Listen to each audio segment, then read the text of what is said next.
Alors, le film dont je vais parler aujourd'hui s'appelle Jamais plus. Jamais plus, c'est un film que j'avais vu sur Internet. C'est un film que j'avais vu sur YouTube. J'avais vu une bande-annonce du film Jamais plus. Et j'étais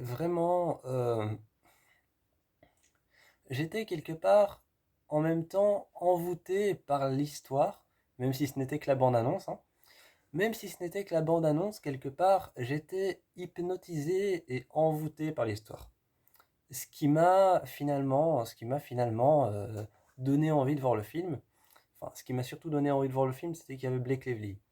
Euh, ce qui m'a surtout donné envie de voir le film, c'était que c'était Blake Lively à l'affiche. Et donc en tête d'affiche, c'est elle. Le film est à la base tiré d'un roman. Donc à la base, c'est une adaptation. Ce n'est pas un film loin. Enfin, si c'est un film. J'allais dire c'est pas un film loin de là, mais si c'est un film. Mais je veux dire, ce n'est pas une création originale d'un réalisateur ou d'un producteur. C'est juste que le film a été tiré d'un roman qui existe déjà. Donc voici le roman. Ça, c'est le roman qui s'appelle. En fait, le roman s'appelle It and White Us. Donc, It and White Us, ou alors Jamais plus. Ça, c'est le roman.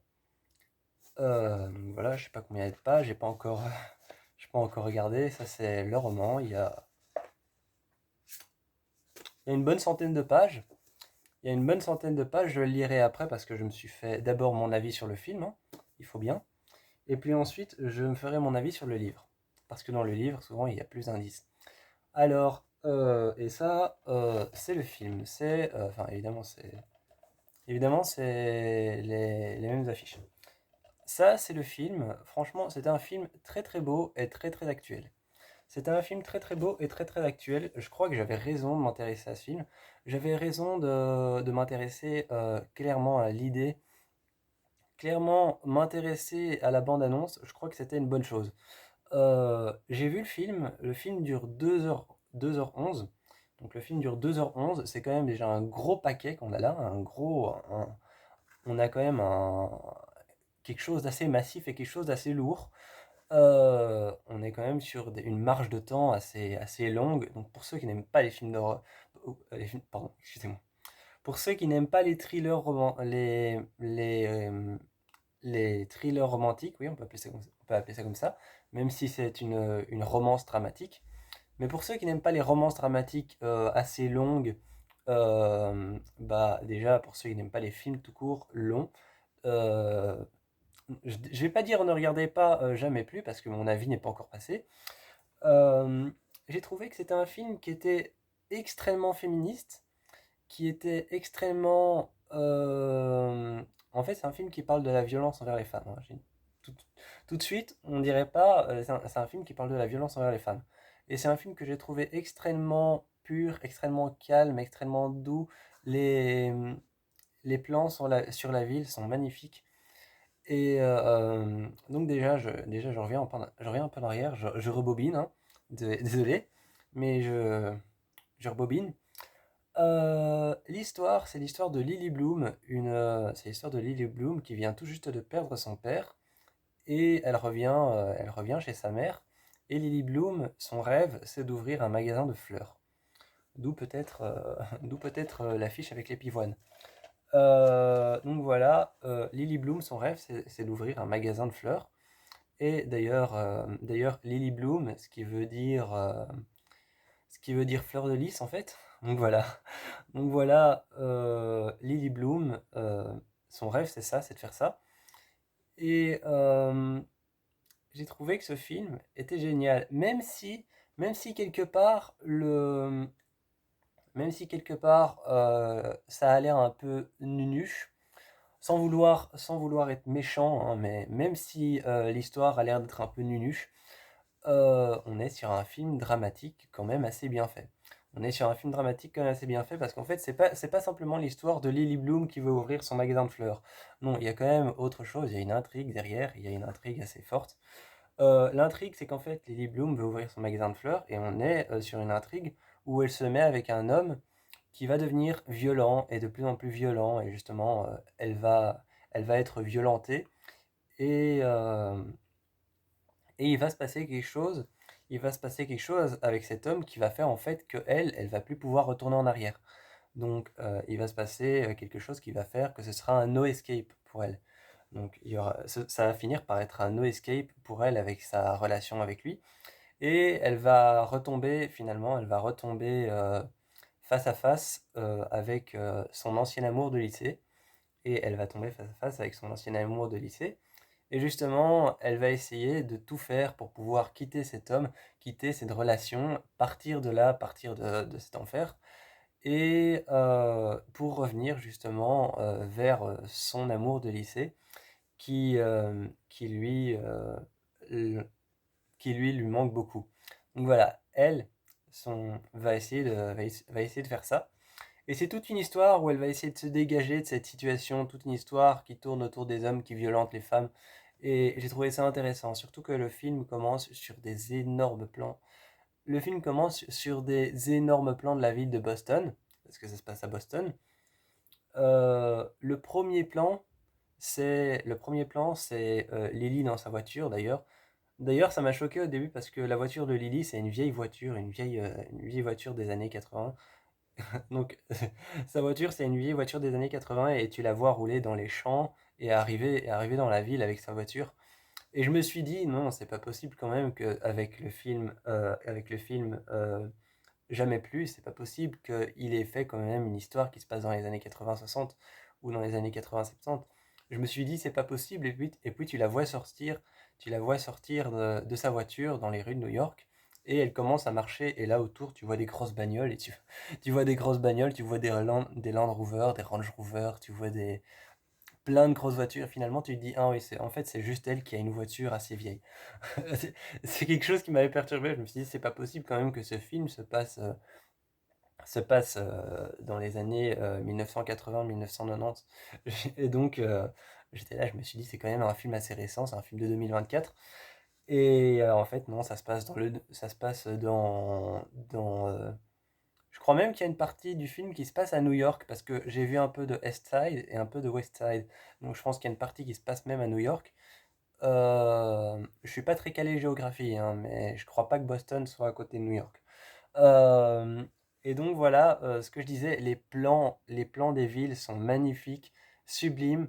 Et quand ils mettent en avant, ce que j'aime bien dans ce film, c'est que quand ils mettent en avant une personne, quand ils mettent en avant une personne, une discussion, il y a un dialogue au tout début du film qui se fait entre l'homme qu'elle rencontre et entre Lily.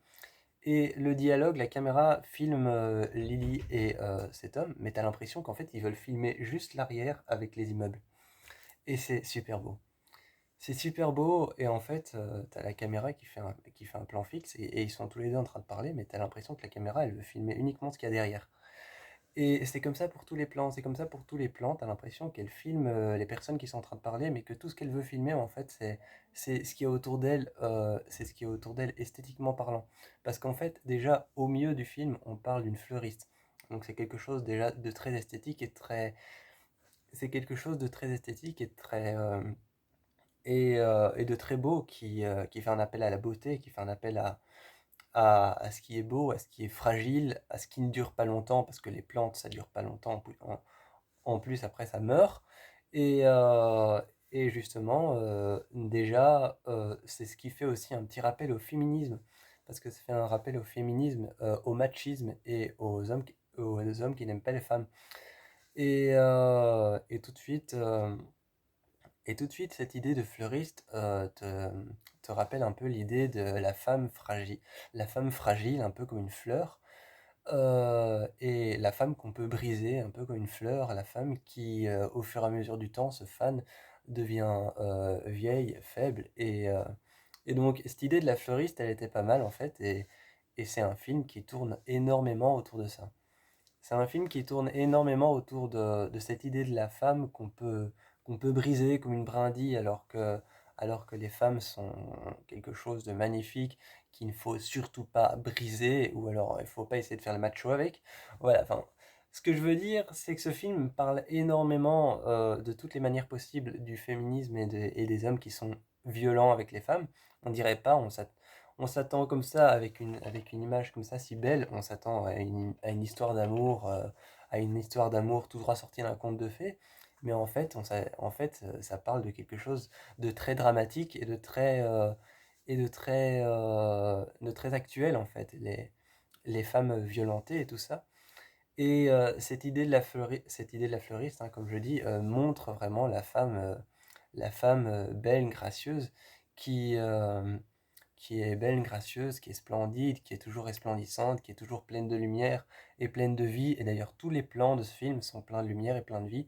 Et il y a plein de plans sur la ville qui sont super beaux et super lumineux. Les plans sur la ville, j'ai remarqué, sont toujours faits de très loin, de manière à pouvoir prendre presque toute une ville en entier, et toujours fait sur un horizon avec, le soleil au fond qui va refléter toute la ville, et tous les immeubles seront illuminés par la lumière du soleil. Et souvent, souvent aussi, il y a des fleuves ou alors il y a souvent des fleuves ou des endroits où il y a de l'eau, donc tu as la lumière du soleil qui se reflète un peu partout. Et souvent, quand ces plans ne sont pas faits la journée et sont faits le soir, tous les immeubles sont allumés. Et donc, quand les plans sont faits le soir, tous les immeubles sont allumés. Et donc, encore une fois, tu as cette beauté dans les plans sur la ville avec tous les immeubles allumés, avec la nuit noire et avec Lily qui est avec cet homme. Et j'ai remarqué que Lily portait tout le temps, presque tout le temps pendant le film, des vêtements très colorés, elle portait tout le temps des vêtements très colorés. Jamais du noir ou jamais du... Vraiment, ça aussi, j'ai trouvé que le style de ces vêtements, il n'y avait jamais de noir. J'ai jamais vu une seule robe noire sur elle. Enfin, à part un moment, on la voit dans un petit déshabillé. Un moment, on la voit dans un petit déshabillé, un soutien-gorge. Et là, évidemment, c'est noir. Mais sinon, tous ces vêtements, c'est du vert pomme, du jaune, de l'orange, de l'ocre, du blanc cassé, du blanc ou alors du rose pâle, du mauve. Toutes des couleurs vives, justement, qui rappellent justement les fleurs. Et j'ai trouvé que c'était un film énorme, vraiment très très beau, avec une histoire, une idée aussi de pardonner, de si le pardon, ça se mérite. Il y avait toute une idée vers la fin que le pardon, ça se mérite, que tu peux pardonner certaines personnes pour ce qu'elles ont fait et que tu peux pardonner certaines personnes, tu peux pas les pardonner parce elles ont fait quelque chose de trop grave. Il y avait une idée de mensonge aussi à la fin, comme tu te rends compte que l'homme qu'elle a rencontré est le frère de l'un des personnages du film qui va devenir son ami, eh bien, elle fait partie de la famille finalement finalement, elle lui dit en tant qu'amie, si jamais un jour tu le pardonnes pour ce qu'il a fait, je ne t'adresse plus jamais la parole, mais en tant que sœur, si tu te remets avec lui et que tu lui donnes une deuxième chance, je resterai ta sœur, je, je t'encouragerai à aller plus loin. Voilà, donc il y a cette idée de pardon, il y a cette idée d'accepter, il y a cette idée d'acceptance de pardonner l'autre, et aussi, et aussi cette idée familiale en tant qu'ami, je ne te parlerai plus jamais si tu te remets avec lui, mais en tant que sœur, si tu te remets avec lui et que tu lui donnes une chance, je t'encouragerai encore, quoi. Donc il y a cette idée de lien parental et aussi cette idée de lien amitié, frère-sœur. Donc voilà, donc j'ai trouvé que le film était génial. Vraiment, en ce qui concerne, je connais pas le réalisateur vraiment, mais en ce qui concerne le film Jamais plus, euh, un bon 8 sur 10, vraiment un bon 8 sur 10 pour ce qui est du visuel, des plans visuels, des plans qui ont été mis dans le film, la manière dont c'est filmé. C'est aussi filmé un peu d'un aperçu des films des années 80-30, des années 80, 80-90. C'est aussi filmé un peu d'un aperçu comme ça, mais ça je crois que c'est surtout par rapport à la voiture de Lily et par rapport à l'endroit où elle habite. Elle habite dans des résidences avec toutes des grosses maisons qui sont faites avec des façades en planches de bois et avec des volets noirs comme ça. Et avec toujours au milieu, il y a une sorte de rond-point avec un cul-de-sac au fond de la résidence. Et il y a plein de maisons qui se ressemblent un peu, mais qui sont toutes différentes. Donc il y a un côté film des années 80 et années 90 et film de romance Donc vraiment un bon gros 8 sur 10 pour ce film et je vous encourage à aller voir le film Jamais plus, It and Us en anglais, et à lire le livre si vous en avez envie.